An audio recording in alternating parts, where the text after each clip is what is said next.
l'obstacle de communication que j'appelle le numéro 3. Et nous allons parler de culpabiliser, moraliser, sermonner. Bonjour, mon nom est Sophie Stevens-Lemaigre de Oser partager. Je suis obsédée, passionnée par la communication et je cherche à t'aider à comprendre comment elle fonctionne effectivement et quels sont les pièges dans lesquels nous avons tous tendance à tomber qui empêchent une vraie communication. J'ai 10 outils et d'autres encore pour pouvoir t'aider à comprendre cette communication et améliorer ta manière de la gérer, que tu peux retrouver sur le site oserpartager.net grâce aux formations en ligne, grâce à un coaching si cela t'intéresse, individuel ou en groupe, dans le cadre professionnel ou privé, et un livre sur la communication. Pour info, j'ai commencé le travail sur la suite, c'est-à-dire le prochain livre qui traitera de relations familiales entre autres, mais en général, dans le cadre professionnel et dans ses relations personnelles. Aujourd'hui, nous allons donc aborder un obstacle de communication que nous connaissons tous parce que nous l'avons tous subi d'une manière ou d'une autre, mais c'est un obstacle que je trouve important à réviser, même si naturellement tu vas tout à fait comprendre et tu dois déjà comprendre ce que ça veut dire. Cet obstacle est défini par 3 verbes: moraliser, culpabiliser, sermonner. Alors, on va essayer de bien comprendre ce qu'il y a derrière cela, mais je réintroduis dès maintenant un des concepts qui va malheureusement sous-tendre à ce type d'attitude, qui est le concept du gaslighting. Alors, je te remets les liens sur les vidéos qui traitent de ça. Je suis désolée, mais je suis malade. Mais je voudrais quand même qu'on prenne un moment, hormis le gaslight, pour bien comprendre ce que ces 3 verbes ont en commun. Et ce que ces 3 verbes ont en commun, c'est un principe qui sous-tend que lorsque tu es en communication avec quelqu'un, si tu te mets à pratiquer une de ces 3 attitudes, ça veut dire que tu te considères supérieur à l'autre, que tu considères que ce que tu sais, que ce que tu connais est plus important que ce que la personne est en train de t'expliquer, et tu choisis, volontairement ou par habitude, et c'est ici que je te rappelle qu'il faut que tu questionnes ces habitudes, tu choisis de critiquer, d'infantiliser, de rabaisser la personne qui te fait confiance, qui te confie quelque chose et qui te parle. Non, je ne rigole pas. Non, je suis très sérieuse. Je suis certaine que si tu réfléchis à tes propres expériences, lorsque tu as subi ce type d'attitude, que quelqu'un a essayé de te faire culpabiliser sur quelque chose que tu n'avais peut-être même pas fait, que quelqu'un s'est permis de te faire un sermon sur un choix que tu as fait parce que soi-disant ton choix n'est pas le bon. Alors, aux yeux de l'autre, peut-être que ton choix n'est pas le bon parce que cette personne mise à ta place n'aurait pas fait le même choix. Mais qu'est-ce qui donne à cette personne le droit de te sermonner par rapport à ce choix que tu as fait? La plupart du temps, la personne qui le fait n'a aucun droit de le faire. Mais dans les rapports humains, où malheureusement, certaines personnes se considèrent supérieures aux autres, ou pire encore, et là on revient dans le concept de gaslighting, ont besoin de se sentir supérieures aux autres parce que sinon elles ont l'impression de n'être rien. Ce sont des personnes qui vont constamment jouer de ces différents moyens, la culpabilité, la moralisation, sermonner quelqu'un pour essayer de lui donner l'impression que sans cette personne, la personne qui s'exprime n'est rien, que sans l'autre, la personne n'est pas apte à choisir ce qui est valide pour elle, que sans l'autre, la personne est trop stupide pour pouvoir faire le choix adéquat. Or, tu le sais comme moi, chaque individu a des choix à faire qui lui sont propres, qui sont motivés par ses intérêts, par la vie qu'il a, par tout plein d'éléments qui échappent la plupart du temps à l'autre. Donc, se positionner dans une posture de « je sais mieux, toi pas », c'est quelque part dire à l'autre qu'il est inférieur, qu'il n'est pas capable, qu'il doit se soumettre, et c'est donc le rabaisser, éventuellement l'infantiliser. Ce sont des concepts qui, bien entendu, et tu le comprends certainement, ne peuvent pas permettre une fluidité et une vraie communication. Alors, je sais que dans les rapports, par exemple, entre parents et enfants, c'est un réflexe que nous avons tous acquis. Et je ne me permettrai pas de prétendre que je ne l'ai jamais fait. Je l'ai fait. Mais je dois vraiment aujourd'hui réfléchir avant d'oser faire cela. Et il est rare encore que je me permette de le faire.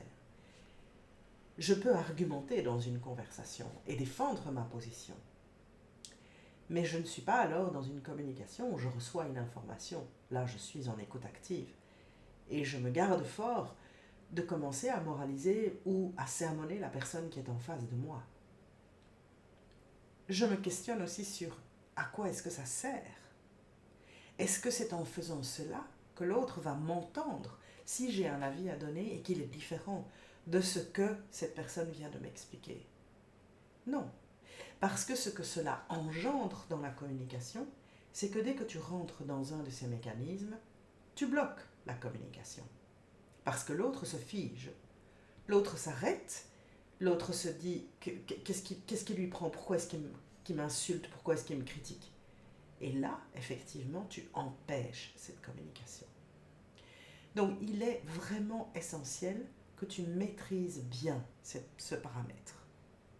Tu comprends donc pourquoi, si tu te trouves dans ce type de situation, utiliser cet aspect-là n'est pas le bon.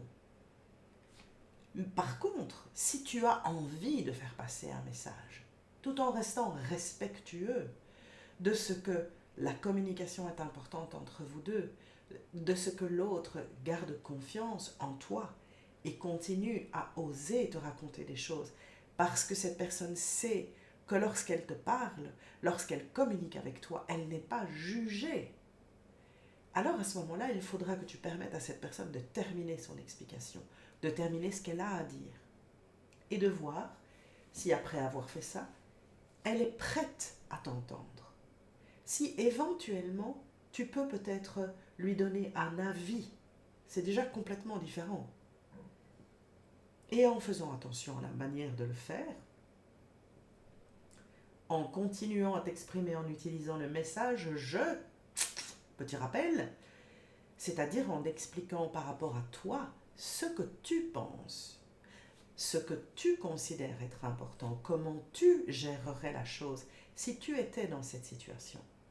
À ce moment-là, tu laisses à l'autre la liberté d'utiliser les informations que tu lui transmets et de se les approprier. Si jamais cette personne se dit « mais j'avais pas pensé à ça, c'est une excellente idée », mais tu ne le sermonnes pas, tu ne lui fais pas la morale, tu lui livres un partage d'informations et tu lui permets de se nourrir de l'échange que tu fais.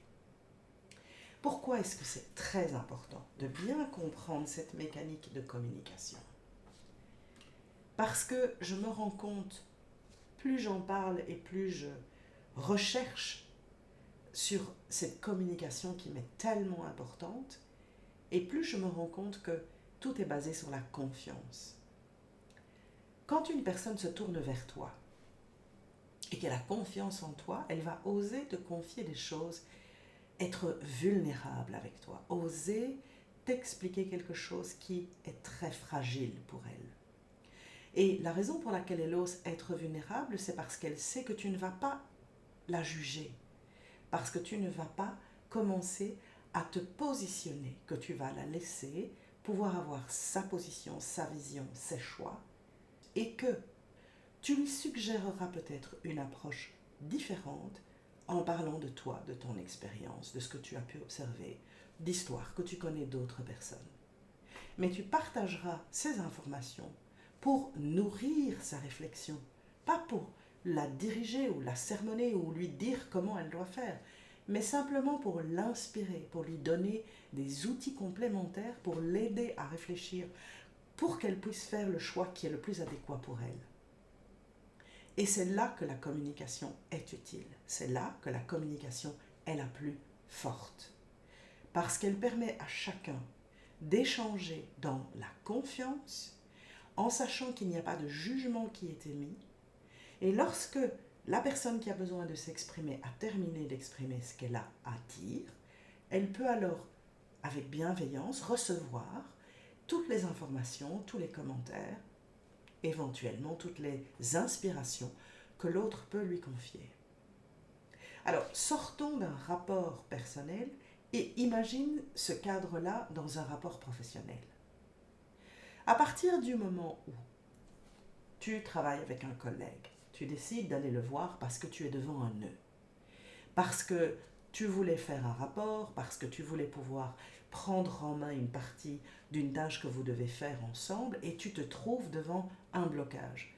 Tu n'as pas les outils pour le faire, tu n'as pas compris exactement ce qu'il fallait faire et tu te tournes vers cette personne en toute confiance en te disant « Ok, on va travailler en coopération, c'est du team spirit et donc on va avancer ensemble. » Si cette personne commence à te culpabiliser parce que tu n'as rien foutu ou te sermonner parce que tu es trop stupide pour comprendre ce qu'il faut faire, est-ce que tu crois vraiment que la coopération va pouvoir continuer?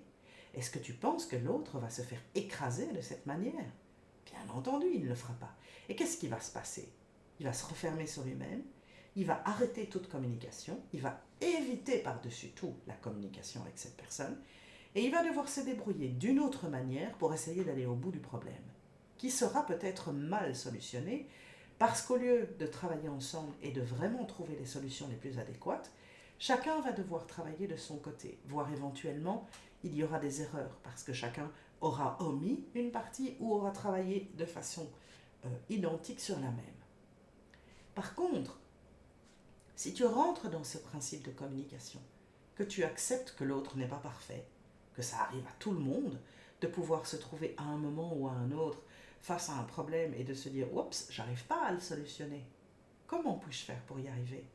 Ben, je vais me tourner vers mon collègue et je pense qu'ensemble, on va trouver la solution. À toi de l'écouter et de te dire « Ah oui, effectivement, il n'a pas compris ce truc-là. » Et lorsqu'il a terminé son explication, lorsque tu es sûr d'avoir bien compris, tu peux toujours lui poser des questions pour être certain de ne pas avoir mal compris quelque chose, à toi de lui livrer des informations qui vont pouvoir le débloquer. Ou voire de lui proposer un changement. C'est-à-dire, tu prends en charge la partie pour laquelle il a un problème, est-ce que c'est OK s'il prend l'autre partie en charge, est-ce qu'il se sent plus à l'aise? Et ensemble, en équipe, vous faites progresser le problème, vous trouvez la solution pour que vous puissiez travailler ensemble, arriver au résultat qui est attendu par rapport à la demande que vous avez eue. Donc, cette attitude, elle ne se limite pas à tes rapports personnels. Cette attitude, elle est dans tous les rapports que tu as. Et cette attitude, elle est d'autant plus essentielle lorsque tu travailles avec des enfants ou des jeunes. Parce que la plupart du temps, lorsqu'un enfant ou un jeune se tourne vers toi, il a des hésitations et il a peur d'être jugé. Et crois bien que si c'est ce qui arrive au moment où il se tourne vers toi, que tu commences à lui faire un sermon parce qu'il n'a pas bien fait quelque chose, que tu le fais culpabiliser parce qu'il a oublié ou omis de faire quelque chose, il ne reviendra pas vers toi, il ne cherchera pas à rétablir la communication. Au contraire, il va te fuir encore un peu plus et à ce moment-là, tout le monde rentre dans des rapports qui deviennent conflictuels, où les jeunes se mettent à éluder, mentir, tricher, parce qu'ils ne sont plus en confiance, et le rapport que vous allez alors avoir est un rapport conflictuel constant.